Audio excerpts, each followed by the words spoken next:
3 killed in an Ogle County plane crash, and a 90-year-old beating victim dies, and the charge may be murder.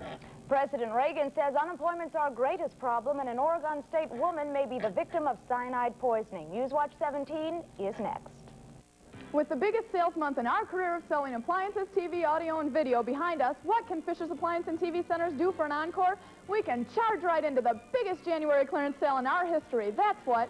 Business is great at Fisher's. We're helping rebuild Rockford Land's economy by offering the best possible values for your investment and backing them with our own award-winning service team. January clearance sale going on now in every Fisher store. Business is great. Come on in and see why. Fisher's Appliance and TV Centers, the money savers.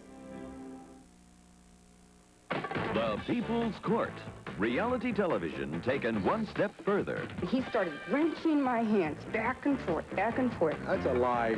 Real-life plaintiffs and defendants battling it out before a real judge. You just stop telling me the story and let me control this, would you please? The results, legally binding verdicts, and unpredictable television. Only on The People's Court. The courtroom action starts Monday, January 10th at 6:30 p.m. on WTVO.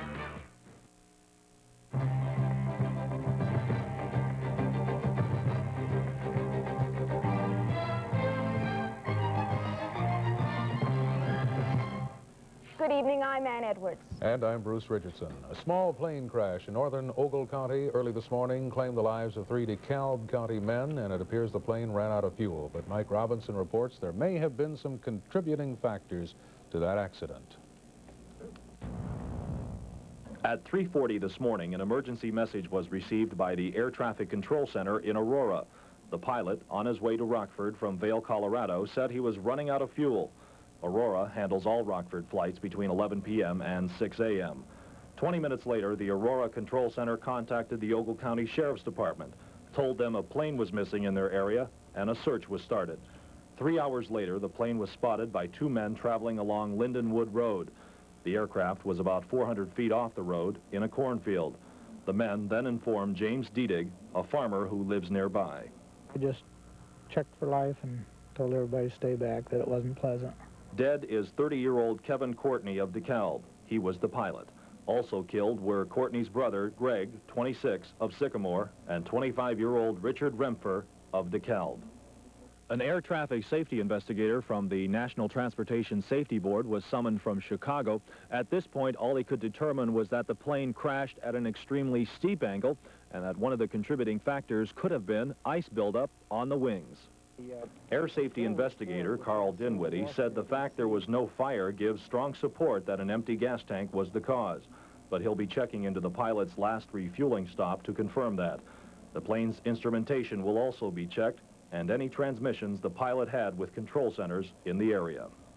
I'll gather all these facts and write a full report, which I'll send to Washington, D.C. to the National Transportation Safety Board, our 5 members, and they'll review it and determine the cause of the accident. Dinwiddie said the investigation could take as long as 2 months. From Ogle County, Mike Robinson, Newswatch 17. This is Dennis Horton. As we've said, authorities believe the plane crash that killed Kevin Courtney and his brother Greg occurred when the craft ran out of fuel, a situation, it seems, that happens frequently.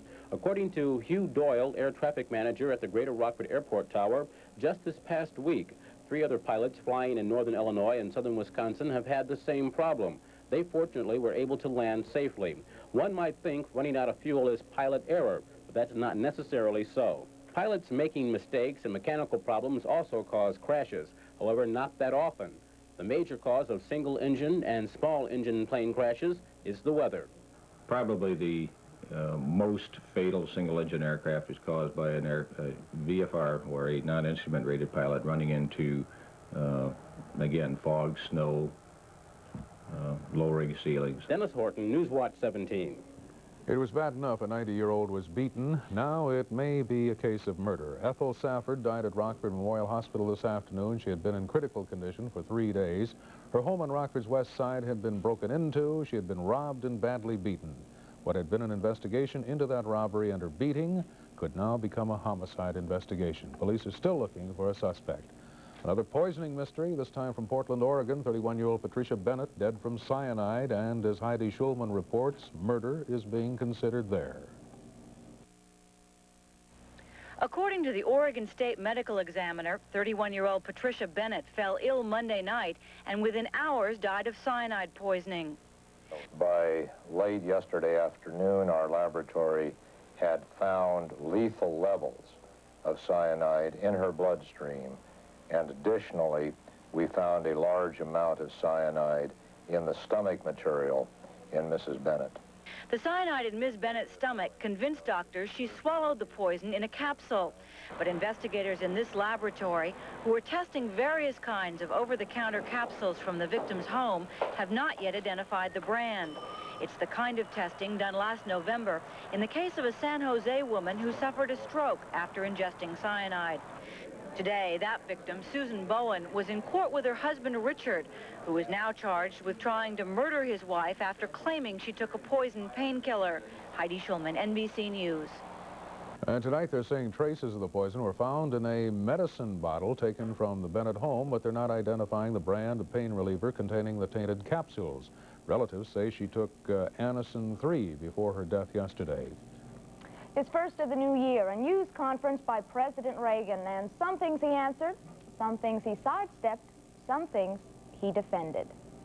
You may not like this question, but philosophically, many of your own party leaders are calling for cuts in military spending, and they have described the deficits as terrifying. They also say that you're in concrete on the subject. My question to you is, how high does unemployment have to go, and how much does the economy have to deteriorate before you are willing to accept cuts in the defense budget? Well, first of all, Helen, I don't think the economy is deteriorating further, because all of the signs for 7 of the last 8 months, the group of economic signs that are taken as indicators have been up. Retail sales are up 6% over last year. Home sales are up 66%. Building of houses is up 66% over last year. Sale of new homes. Reagan went on to say sales of new homes are up 47 over last year, and interest rates down, as well as inflation. And apparently he eased his tough stance against defense cuts. So if it can be cut, it will be cut. But the priority must be not if it means reducing our ability below the level at which we can declare ourselves safe. But he did concede the 10.8% unemployment is a most serious problem, and he guaranteed those on Social Security will not have their benefits cut or stopped. The president also introduced Elizabeth Dole, wife of Kansas Senator Bob Dole, as Transportation Secretary, succeeding Drew Lewis, who resigned just last week. President Reagan still stands with feet in cement, as some are saying, over suggested cuts in his budget tax. But as Chris Wallace reports, apparently it's getting to even his own people. There is a growing consensus in business and government that the budget Ronald Reagan is now considering could bring economic disaster. That feeling is fueled by a new administration projection that even with $30 billion in non-defense cuts the president has approved, the federal deficit will be $200 billion plus for each of the next 5 years, unless there's a dramatic change on taxes or defense spending. Leaders of the country's economic establishment, conservative, natural allies of the president, say those kinds of deficits endanger any recovery. On Wall Street, the concern is that as the economy heats up, heavy government borrowing will crowd out businesses that want to borrow. It'll drive up interest rates. It'll drive up the dollar and foreign exchange markets and weaken our trade position. It will result in higher unemployment. Alan Greenspan, a longtime Reagan economic advisor, is deeply concerned. I think it is a type of deficit which is on the edge of creating major economic problems for this country. Chris Wallace, NBC News, at the White House. A high-ranking Illinois Catholic gets a boost even further up the religious ladder. Pope John Paul will name 18 priests and bishops to the rank of cardinal next month. One of them is the new Archbishop of Chicago, Joseph Bernardine, who sees his elevation as a tribute to the goodness of the people of Chicago and is deeply grateful to the Pope for his confidence. This will make 138 members of the Roman Catholic College of Cardinals, the group that elects popes. It's Clean Up the Airtime in Beloit. And the Winnebago County Board talks about kicking out the building commission. Some of what's to come on Newswatch 17 next.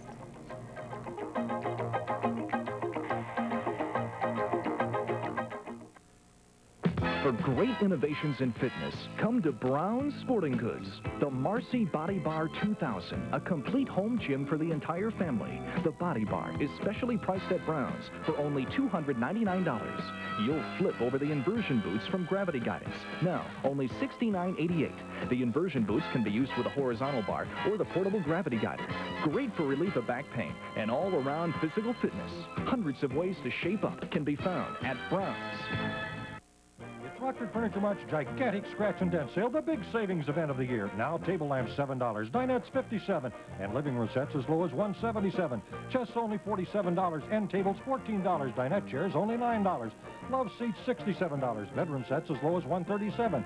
Recliners $67, sofas $77, lounge chairs only $47, and many, many more incredible values during Rockford Furniture Mart's gigantic scratch and dent sale. Hurry in, 90 days same as cash at Rockford Furniture Mart, 214 East State.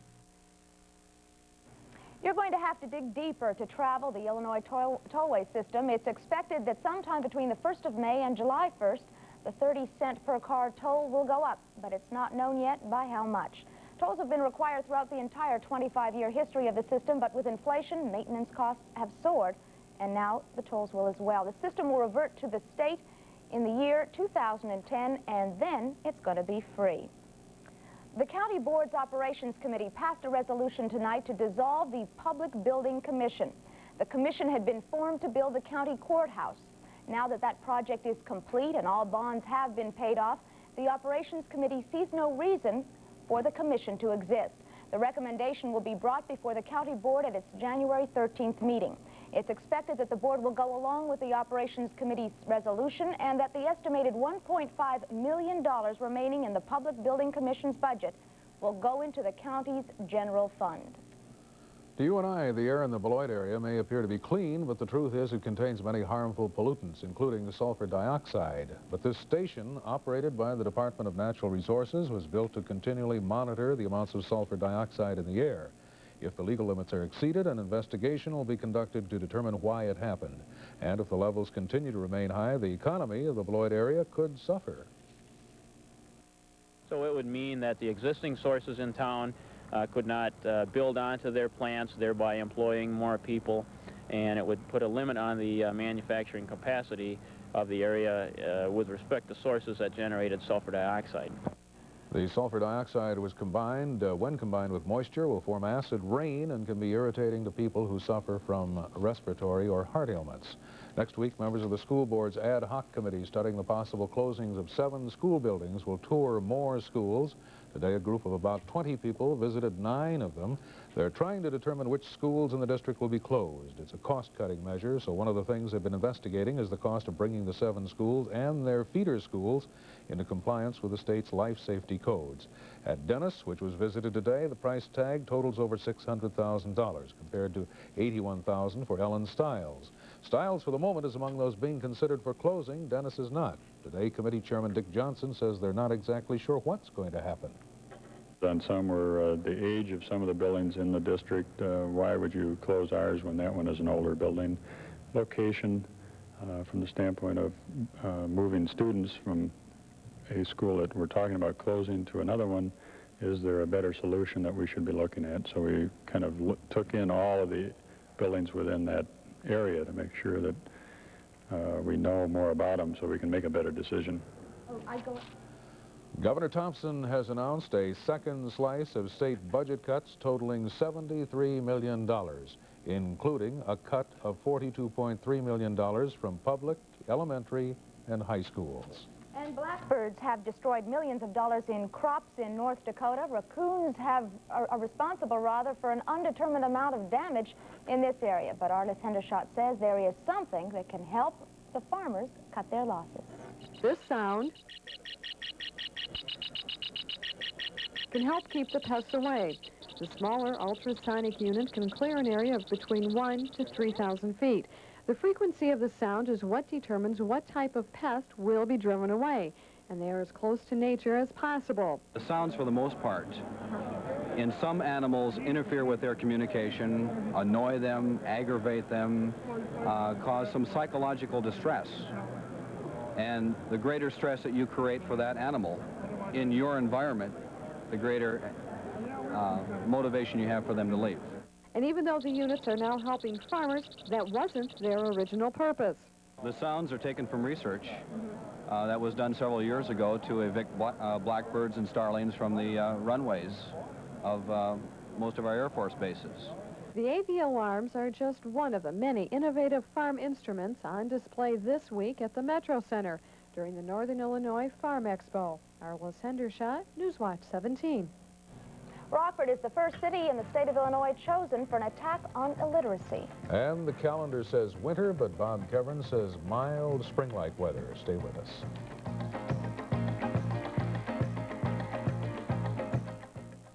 Interested in photography? The Photo is a new guide to help you take better pictures.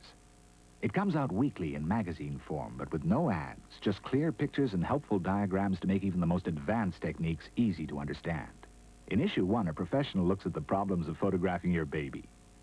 Mountaineer and photographer Chris Bonington tells how he gets his spectacular results. The Photo shows you how to choose the right shutter speed, when to use a short exposure or a long one. Depth of field, the theory and practical use are fully explained. Zoom lenses, the various focal lengths and their uses are looked at in detail. The Photo helps you develop an eye for a picture and shows how you can create your own look.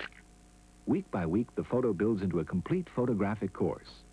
The Photo, issue 1 at your supermarket, drugstore, and newsstand now.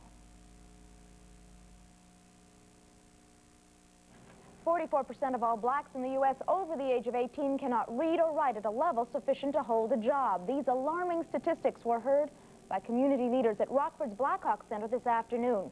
Representatives from the New York headquarters of the National Assault on Literacy program were in town to organize a local workshop. They are working at the grassroots level in 40 states, and Rockford is the first city in Illinois to mobilize. The program is being run by area volunteers, and anyone in Rockford wanting information or wanting to help out should contact George Hill at 226-6621. We've had some wonderfully mild spring-like weather, and Bob Kevin says it's going to last just a little while longer. Yes, it is. You know, interestingly, we haven't gotten much snow this season. We've gotten 3.6 inches so far. The driest ever recorded here, the driest winter ever recorded here in the Rockford area, was the winter of 33 and 34 when we had just a little better than 8 inches. So far, this is the driest winter on record. Now, it may not end up that way, but so far, that's the way it's going. 29 degrees right now at the airport, 30 degrees downtown. Humidity is 88%, with the winds out of the south at 10. The barometer reads 30.10, and it's falling. Rockford's high reading today was 32, the low last night, 28. Normally, we should have a high of 27. Sunrise tomorrow comes along at 7:26, sets tomorrow night at 4:39. Colder air is invading the nation up here in the northwest, but it's not that cold. High winds today throughout some of these western states, and colder air is moving over the plains and some sections of the Midwest, too. But take a look at our color satellite picture, and you can see the jet streams moving through at 50 to 100 knots, a little more northerly than they were last night and yesterday. That brought some rain and snow to the northwest with cloud tops of 16,000 feet. Rain over Texas and the Louisiana coastline with cloud tops there at 22,000 feet. Showers over southern Florida. See the cloud cover there. And a little cloud cover over northern Illinois and southern Wisconsin that lasted throughout the entire day. And that's the way it's been moving, but a great deal of the country has had a lot of sunshine and a lot of fair weather for those folks down in the south where the flooding is so bad, still in Louisiana, even though the rivers continue to rise. For the next 6 to 10 days here in the Rockford area, look for temperatures to run above normal for this time of the year. That means we'll see most days with readings in the 30s for daytime highs. So if you like warm, mild winters, this is one that you'll certainly enjoy.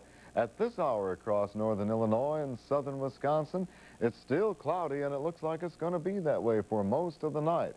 Now, we have moist air across this area, and what that is doing is making the cloudy skies. In fact, the ceiling isn't very high at all.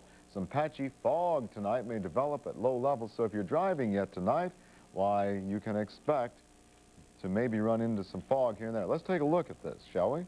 There we go. 26 degrees now at Madison, 30 degrees in Freeport, 28 in Chicago, 31 in Peoria. The mild weather just keeps on coming. See the storm center up here to the north? That's moving very slowly across the Canadian-U.S. border. The storm track is to the north. That's why we won't see any showers here. But for the rest of tonight here in the Rockford area, it's going to be cloudy. Look for an overnight low tonight of 23 degrees, winds out of the southwest at 10. Then tomorrow, cloudy skies will continue, 37 for a daytime high. On Friday, sunny and colder, 35. And then on Saturday and Sunday, partly cloudy with readings in the 30s. So these temperatures are going to stay above normal. 23 tonight, 37 for a high tomorrow. Right now it's 29 degrees, Ann. And who's complaining? Nobody. Certainly not. Bruce? For sure. Wall Street battled profit takers late in the session today, but could do no better than close the session with a mixed reading where a rally once stood.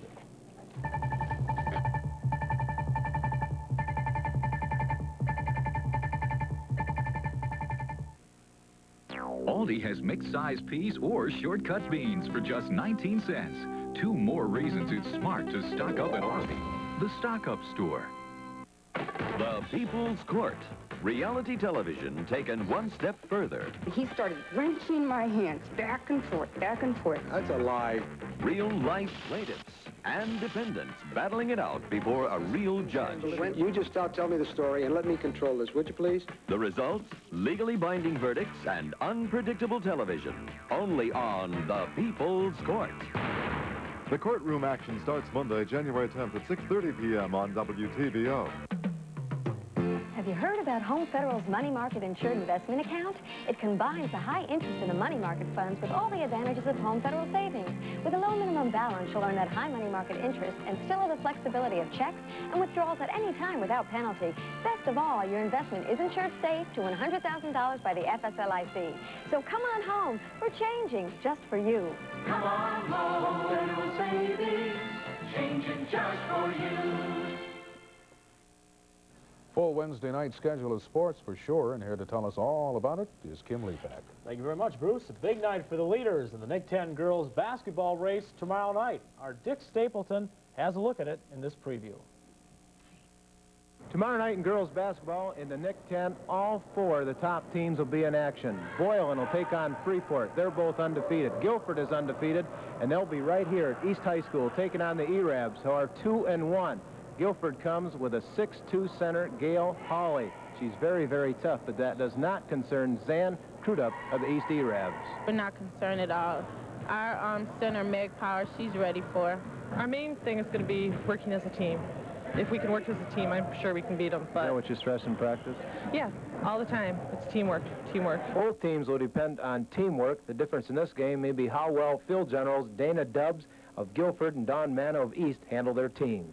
I think we're going to have to be able to out-rebound Gail and just black out and keep Dana Dubbs from hitting her shots. We've played tough defense because that's usually been our weakest part, but we've really strengthened on it this year. And we're all kind of excited because they beat us last year when it counted, and we want to come back and really show them what we're made of. How good is the Guilford team? I feel that we have a much better team than we did last year since our shooting this year is more well-balanced. And we have the height we need, and then the shorter of us make up for the height we don't have by being aggressive. You can bet both teams will be ready to go. Great girls action tomorrow night at East, where the E-Rabs host Guilford, Boylan hosts Freeport. Highlights of both games at 10. Dick Stapleton, Newswatch 17 Sports. Girls basketball tonight, Winnebago over Orangeville. In college girls basketball, Northern Illinois defeats Western Michigan. Speaking of the Huskies, they open men's basketball team, open Mid-American Conference play on the road tonight at Western Michigan. The final score, Western Michigan 54, Northern Illinois 53. The Huskies are home Saturday afternoon against Ohio University. Elsewhere in college basketball, third-ranked Kentucky hosted Louisiana State in a Southeast Conference matchup. In the first half, Kentucky, awesome. Charles Hurt to Brett Vera, 27-16 at the half. Second half, Hurt misses, but Melvin Turpin is right there to put it in with the slam dunk. Harold Carter led LSU tonight with 13 points. This drive cut the lead to just 5 points. And then it's Carter again, another drive. He gets the basket and has fallen. The three-point lead makes it 52-50. LSU tried to tie the game, but Turpin blocks the shot. Final score, Kentucky 52, Louisiana State 50. The Big Ten regular conference schedule got underway tonight with 8th-ranked Iowa hosting Michigan State. The Spartans led by as many as 9 points in the second half. Michael Payne puts in the rebound to tie the game at 54. Center Kevin Willis had 18 points. This basket made it 56-54 Michigan State. Then freshman guard Scott Skiles puts State on top by 4. Ben Tower made 2 free throws, gives State a 60-56 lead. Hansen, a three-pointer, 7 seconds left, 60-59. Sam Vincent made the first of a one-on-one with 5 seconds left, missed the second. Iowa got the ball to Hansen. He makes a three-pointer. It doesn't count, though. Steve Carfino stepped out of bounds on the pass. Final score, Michigan State 61, Iowa 59. Here's our top 20 scoreboard. Kentucky a winner, Auburn a winner. As we said, Michigan State beats Iowa. Syracuse over Providence. Louisville a winner. Arkansas beats Mercer. North Carolina, and Georgetown also winners tonight. In the NBA, the Philadelphia 76ers and the Los Angeles Lakers took the court tonight at the Spectrum, and L.A. got a big game tonight from Magic Johnson. Here going in for the drive, he had 23 points. The Sixers got a big game from Dr. J. Watch this move with the left hand. Jay had 27 points. Jamal Wilk couldn't miss, made 15 of 17 from the floor, and finished with 37 points. Lakers on the fast break. Magic to Michael Cooper, back to James Worthy. Ties the game at 112. We go into overtime. And here's the shot of the game by Dr. J. Ties the score at 120. Only the doctor can do it as he pays a house call. Doctor could do it. Even E.T. couldn't believe that one. Andrew Toney with time running out. Score tied at 120. Makes the basket. Final score, Philadelphia 122, L.A. 120 in overtime. NBA scoreboard tonight. Philadelphia beats Los Angeles. Detroit over Cleveland. Dallas beats San Antonio. Kansas City over Denver. Third quarter, Utah leads San Diego. And in the National Hockey League tonight, Boston beats Chicago. Busy night in sports. We'll do it again tomorrow. Sure it was. Those big guys handled that big basketball like it was a grapefruit. You got those big hands. They could do it. Thanks, Kim. Ann and I will be back to tie up the loose ends right after this.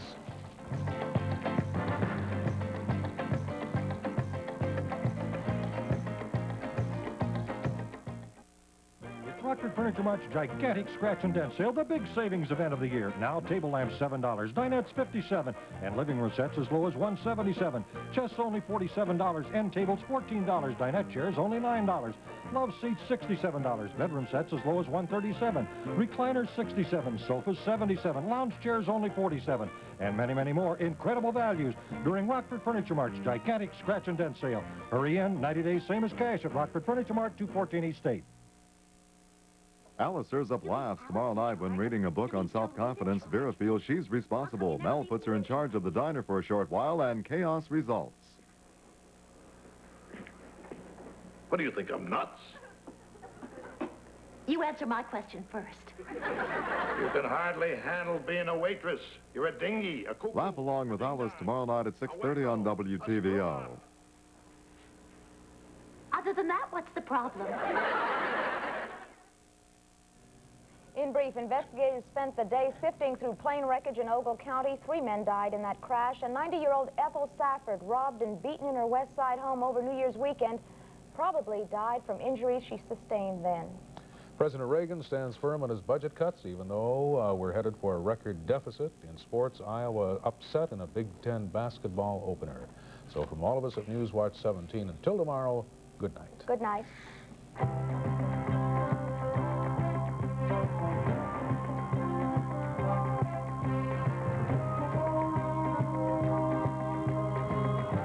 Newswatch 17 is a presentation of WTVO Television.